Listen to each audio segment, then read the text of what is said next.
नमस्कार, मी विकास सर. इयत्ता 6वी, विषय विज्ञान. पाठ 4, वनस्पतींना समजूया. Getting to know plants. प्रश्न पहिला, खालील वाक्यांना दुरुस्त करून तुमच्या नोंदवहीत पुन्हा लिहा. 1. प्रकांड जमिनीतून पाणी आणि खनिज क्षारांचे शोषण करते. उत्तर: मूळ जमिनीतून पाणी आणि खनिज क्षारांचे शोषण करते. 2. पर्ण वनस्पतीला ताठ ठेवते. उत्तर: प्रकांड वनस्पतीला ताठ ठेवते. 3. मूळ पाण्याचे वहन पर्णांपर्यंत करते. उत्तर: प्रकांड पाण्याचे वहन पर्णांपर्यंत करते. 4. पुष्पमध्ये पुंकेसर आणि दलपत्रांची संख्या नेहमी समान असते. उत्तर: पुष्पमध्ये पुंकेसर आणि दलपत्रांची संख्या नेहमी असमान असते. 5. जर पुष्पचे वज्रपत्र जोडलेले असेल तर त्यांचे दलपत्र सुद्धा जोडलेले असतात. उत्तर: जर पुष्पचे वज्रपत्र जोडलेले असेल तर त्यांचे दलपत्र जोडलेले किंवा वेगळे असू शकतात. 6. जर पुष्पचे दलपत्र जोडलेले असेल तर त्यांचे स्त्रीकेसर दलपत्राशी जोडलेले असतात.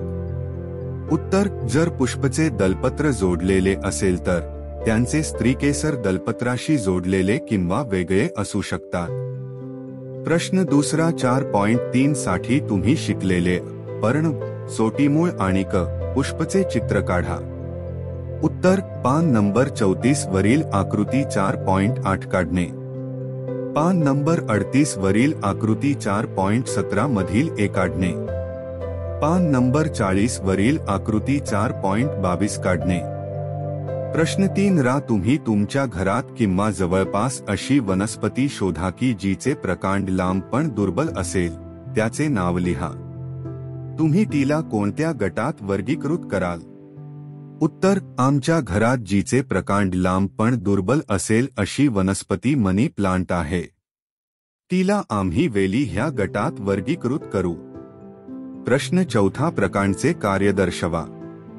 उत्तर: प्रकांडाचे कार्य मुळाने शोषलेले पाणी आणि खनिज क्षारांचे वनस्पतीच्या विविध भागात वहन करणे व वनस्पतीला आधार देणे. प्रश्न 5, खालील पैकी कोणत्या पर्णाला जाळीदार शिराविन्यास असतो? गहू, तुळस, मका, पावटा, कोथिंबीर, जास्वंद. उत्तर: पर्णात जाळीदार शिराविन्यास असलेल्या वनस्पती तुळस, कोथिंबीर व जास्वंद. प्रश्न 6, जर एखाद्या वनस्पतीचा तंतुमूळ असेल तर त्याच्या पर्णाचा शिराविन्यास सामान्यतः कसा असेल?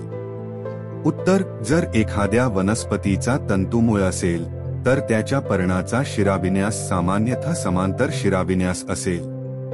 प्रश्न 7, जर एखाद्या वनस्पतीच्या पर्णाच्या जाळीदार शिराविन्यास असेल तर मूळ कोणत्या प्रकारचे असेल?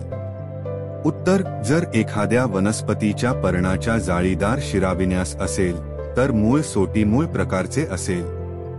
प्रश्न 8, कोणत्याही पर्णाचा कागदावरील ठसा पाहून वनस्पतीचे मूळ तंतुमूळ किंवा सोटीमूळ असेल हे सांगणे शक्य आहे? उत्तर: हो. कोणत्याही पर्णाचा कागदावरील ठसा हा समांतर शिराविन्यास असेल तर त्यांचे मूळ तंतुमूळ असते आणि कागदावरील ठसा हा जाळीदार शिराविन्यास असेल तर त्यांचे मूळ सोटी मूळ असते. म्हणून वनस्पतीचे मूळ तंतुमूळ किंवा सोटीमूळ असेल हे सांगणे शक्य आहे. प्रश्न 9, पुष्पाच्या भागांची नावे लिहा. उत्तर: पुष्पाच्या भागांची नावे. 1. वज्रपत्र. 2. दलपत्र. 3. पुंकेसर. 4. स्त्रीकेसर. प्रश्न 10, खालील पैकी तुम्ही कोणत्या वनस्पतीमध्ये पुष्प पाहिलेले आहेत? गवत, मका, गहू, मिरची, टमाटे, तुळस, पिंपळ, सिसम, वड, आंबा, जांभूळ, पेरू, डाळिंब, पपई, केळी, लिंबू, ऊस, बटाटा, भुईमूग. उत्तर: आम्ही वरील सर्व वनस्पतीमध्ये पुष्प पाहिलेले आहे. प्रश्न 11, वनस्पतीचा जो भाग अन्न तयार करतो त्याचे नाव द्या. या प्रक्रियेचे नाव सांगा. उत्तर: वनस्पतीचा जो भाग अन्न तयार करतो त्याचे नाव पर्ण आहे. या प्रक्रियेला प्रकाश संश्लेषण म्हणतात. प्रश्न 12, पुष्पाच्या कोणत्या भागात तुम्हाला बीजाशय पाहाव्यास मिळते? उत्तर पुष्पाच्या स्त्रीकेसर भागात आपल्याला बीजाशय पाहाव्यास मिळते. प्रश्न 13 जोडलेले तसेच वेगळे, सुट्टे, वज्रपत्र असेल अशा 2 पुष्पांची नावे सांगा. उत्तर जोडलेले वज्रपत्र असलेले पुष्प 1 धोत्रा, 2 जास्वंत. वेगळे, सुट्टे, वज्रपत्र असलेले पुष्प 1 गुलाब, 2 राई.